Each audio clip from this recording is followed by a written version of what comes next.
Alors, les problématiques que j'ai eues avec Oulevent sont très simples.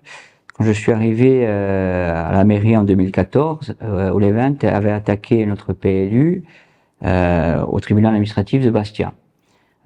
Parce que nous devions, soi-disant, consommer beaucoup d'espace, sachant qu'on avait déjà constitué à l'époque un dossier pour essayer de créer une zone agricole protégée. Donc on était déjà des précurseurs en la matière. Mais Oulevent avait considéré déjà que nous consommions beaucoup d'espace agricole, alors que bon, la commune fait 1700 hectares et il y en a presque 1300 qui sont dédiés à l'agriculture. Donc à ce titre-là, ils avaient déféré notre PLU au tribunal administratif de Bastia. Le tribunal administratif de Bastia avait rendu son jugement en, bien entendu, en validant la totalité de notre plan local d'urbanisme.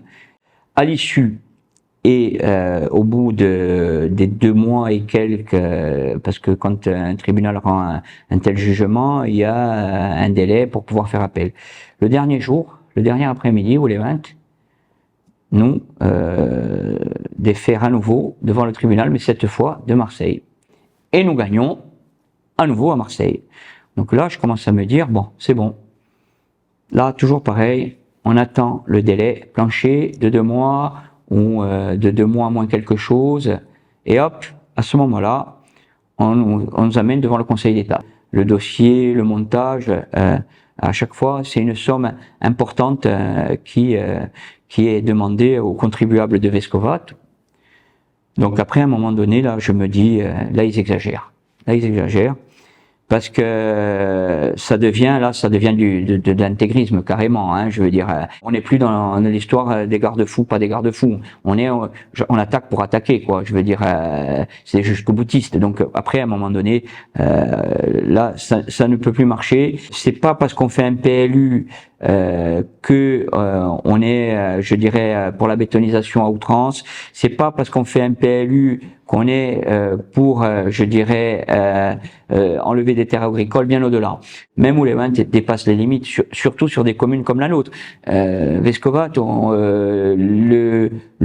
de littoral, hein, contrairement à ce qu'on peut penser. Et surtout, le taux de résidence secondaire est plus proche de zéro que d'autres choses. Donc après, à un moment donné, c'est pour loger des gens de la commune, c'est pour loger des gens du Grand Bastia, c'est surtout à un moment donné pour développer, pour créer une économie, pour créer de la richesse, pour créer de l'emploi sur la commune. Et je me répète encore une fois, le meilleur aménageur d'un territoire, c'est le conseil municipal. C'est quoi systématique. Un PLU, il sort, il est attaqué. Donc bon, après, à un moment donné, voilà. Et je dirais, voilà, la petite histoire pour la commune de Vescovat, elle a quand même coûté aux alentours, aux contribuables vescovatais, aux alentours de 20 000 euros.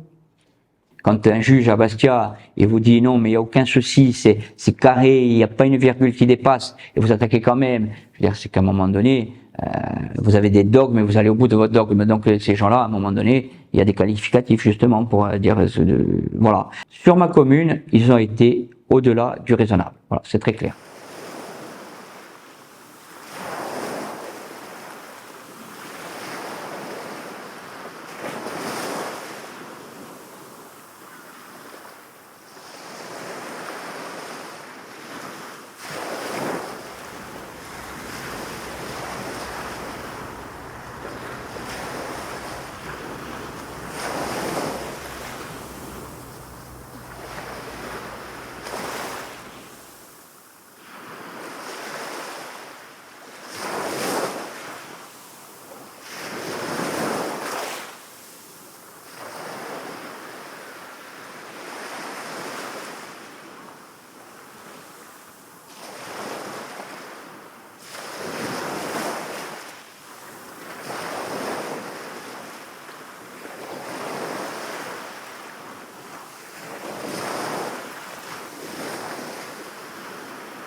Conservatoire du littoral a pour mission de contribuer à la protection du littoral par l'acquisition foncière.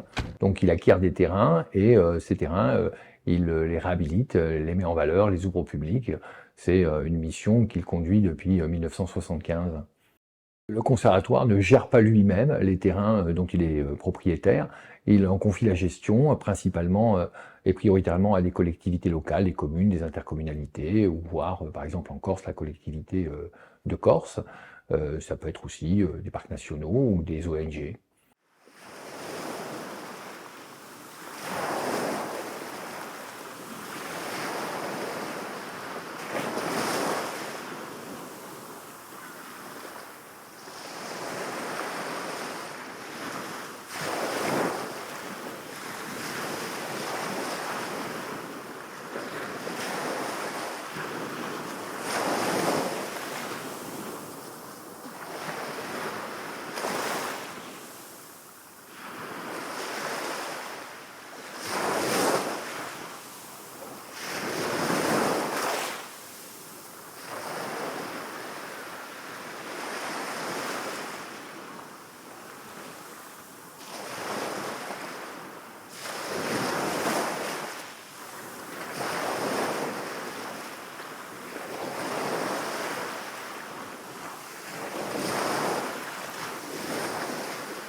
À l'exemple de la presqu'île de la Révélac, nous avons conduit une procédure d'expropriation, justement parce que sur ce site, il y avait eu des constructions illégales, qu'il y avait eu des ventes de terrains illégales. Donc nous avons décidé, avec la commune, en accord avec la commune,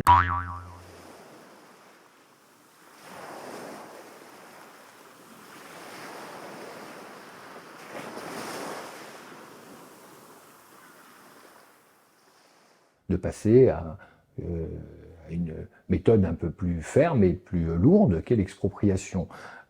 Entre-temps, il y avait un restaurant. Ce restaurant a été condamné à la démolition au titre de l'urbanisme, donc a fait l'objet de condamnation et devait être démoli avec une astreinte journalière. Nous avons acheté le terrain, donc le terrain a été indemnisé. Et ensuite, nous avons demandé le départ de ce restaurateur qui n'avait plus de raison de rester sur ce site puisqu'il n'en était plus propriétaire et qu'ensuite sa construction était illégale. Et donc nous avons obtenu son départ. On entend les voix qui s'élèvent, les voix discordantes, mais on a reçu énormément d'encouragement, de gens qui nous appelaient, et puis il y a des gens qui ne se sont pas exprimés ou peu exprimés publiquement. Il suffit d'en établir la liste et pour comprendre que ces gens-là, ils nous soutenaient et nous encourageaient à aller au bout de la démarche. Mais cette démarche, elle n'était pas dirigée contre une personne. Il avait été décidé d'exproprier un grand espace pour lui préserver sa vocation naturelle et puis le réhabiliter et le mettre à disposition du plus grand nombre. Il n'y a pas eu de démarche manu militari. Il est parti de lui-même à l'issue de plusieurs décisions de justice. La première décision de justice étant une condamnation au titre de l'urbanisation, au titre de l'urbanisme, c'est-à-dire que sa construction était illégale. Tous les voies de recours ont été épuisées et il faisait l'objet d'une condamnation avec astreinte.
un autre cas où là, vous n'avez pas agi de la même manière. C'est sur ce cas-là, je vous montre la photo.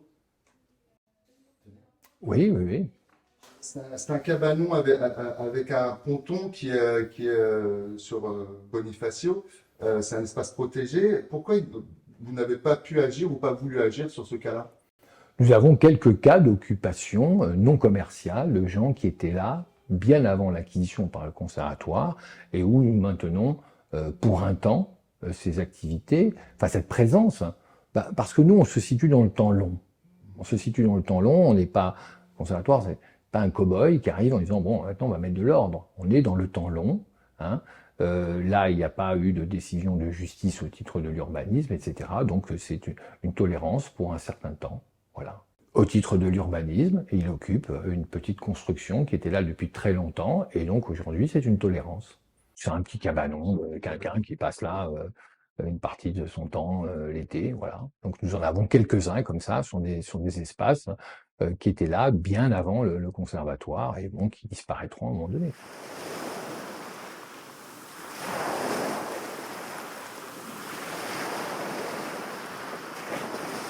Là, par exemple, on a un terrain de 10 hectares dans lequel il y a des cabanons sans droit ni titre.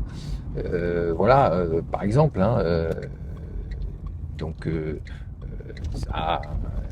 y a un besoin de reconquête et de réhabilitation du site, parce que cette petite forme d'urbanisation, elle n'est pas officielle, elle n'a rien de légal.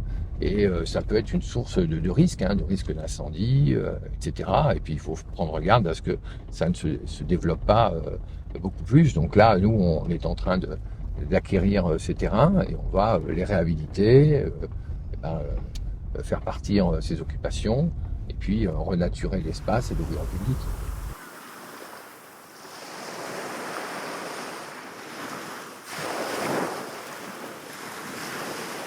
C'est quelqu'un qui partira un jour. Voilà, comme il y en a d'autres qui sont partis, je vous l'ai dit, l'exemple d'un restaurant, il est resté là jusqu'à sa retraite, il a pris sa retraite, le restaurant n'y est plus. Voilà, on ne sommes pas des cow-boys. C'est pas l'idée qu'on veut voilà, donc ne me faites pas dire que ce monsieur, nous subissons des pressions de ce monsieur qui n'est pas commode. J'ai pris à plusieurs reprises le café avec lui, comme avec d'autres, avec des agriculteurs, etc., etc.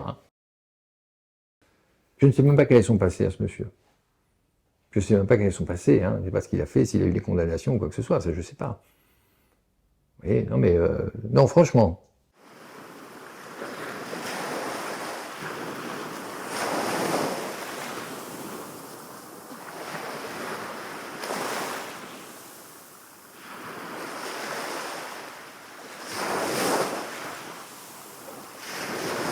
Le fait que cette personne soit présentée comme un petit peu commode n'a pas influencé votre décision. Oui. Bon, on ne va pas y passer la journée. Ça, c'est très désagréable. Ça, c'est très désagréable. Encore un coup comme ça, j'arrête tout. Non, ça va, c'est bon, vous avez pigé là.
la Corse, l'île de l'Omerta, c'est un mythe. Il y a beaucoup de jalousie, beaucoup de rancœur. Et que c'est suscité par ce sentiment général d'injustice. Son association, je suis de ceux qui les défendent, qui leur donnent un encouragement, et s'il n'y avait pas eu les associations, il n'y aurait rien eu. Et ce sont les associations qui sont des bénévoles, qui sont en train aujourd'hui de faire la police de l'urbanisme, en sachant que derrière, les enjeux, c'est des centaines de millions d'euros.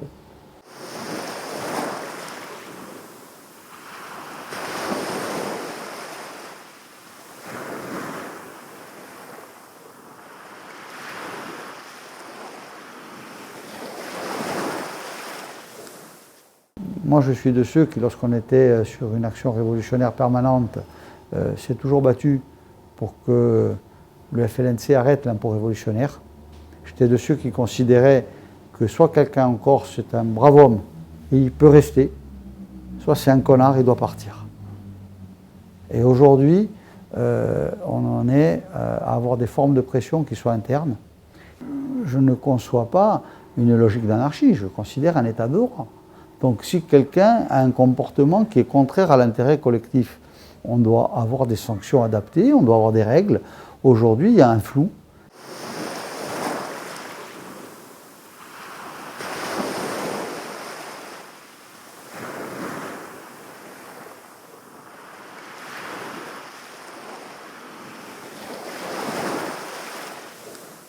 Sur la destruction des espaces, on a saccagé, sacrifié en très peu de temps, sur 20 ans, des milliers d'hectares qui avaient soit des potentialités agronomiques hors normes, soit des potentialités naturelles en espace visuel, c'est-à-dire la beauté de ce qu'on voit, de ce qu'on ressent.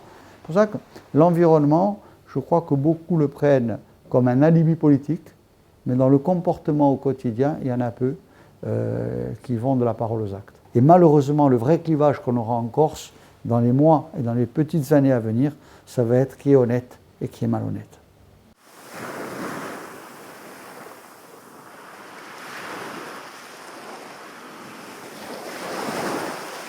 Maxime Souzine est mon ami, un militant qui a côtoyé l'ensemble de la sphère nationaliste et plus particulièrement le courant que nous animons. Il est mort parce que c'était un homme.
On nous le reproche parfois, on nous dit de sélectionner des dossiers. On ne peut pas gérer tous les dossiers. On prend des dossiers, d'abord, il faut qu'on nous informe. On a des gens qui nous informent sur les dossiers. Ensuite, il faut constituer des dossiers qui sont très difficiles à faire.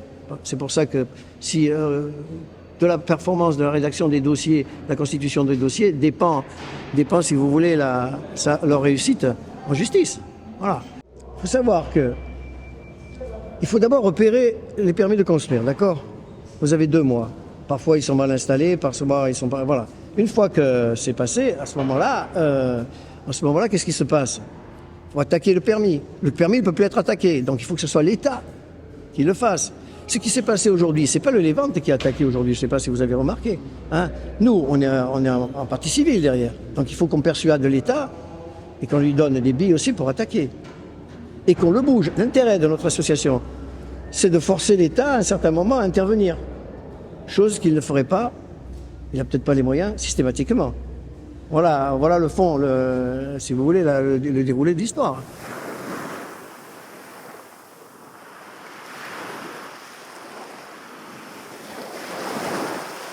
Et notre île est à vendre. Il faut arrêter de la vendre, parce que notre île est devenue un produit, une marchandise. Pour certaines personnes et certaines sociétés qui, eux, ont des capitaux partout. Et quand ces sociétés-là auront pressé complètement la mandarine, puisqu'on est en Corse, ou l'orange, je veux dire qu'ils s'en iront ailleurs, parce qu'ils ont des capitaux un peu partout.